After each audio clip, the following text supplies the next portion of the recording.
بھکر سے شیخ فیصل خضر کی رپورٹ کے مطابق ڈپٹی کمشنر خرم شہزاد نے ڈسٹرکٹ پرائس کنٹرول کمیٹی کے اجلاس کے دوران خطاب کرتے ہوئے کہا کہ عوام الناس کے لیے عام روزمرہ استعمال کی سبزیاں، پیاز، ٹماٹر، آلو وغیرہ کے نرخوں میں کمی اور استحکام کے لیے ضلع انتظامیہ انجمن تاجران کے ساتھ بھرپور شراکتی بنیادوں پر اقدامات اٹھا رہی ہے۔ ضمن میں مقامی میڈیا بھی اپنا تعمیری کردار ادا کر رہا ہے۔ مرکزی منڈیوں میں سبزی پھلوں کی طلب اور وسعت پر کڑی نظر رکھی ہوئی ہے۔ مارکیٹ انسپیکشن بھی بڑھا دی گئی۔ انہوں نے کہا کہ ضلع انتظامیہ تاجران کاروباری حضرات کو آگاہ کریں گے، اپنے کاروبار جائز منافع پر جاری رکھیں مگر عوام الناس سے زیادتی نہ کریں۔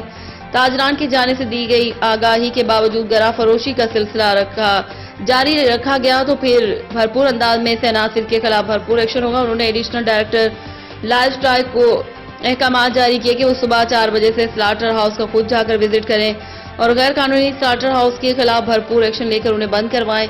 ماڈل بازار کے دکانداروں کو اگر کسی مسائل کا سامنا ہے تو ان کے مسائل کا فوری ازالہ یقینی بنایا جائے۔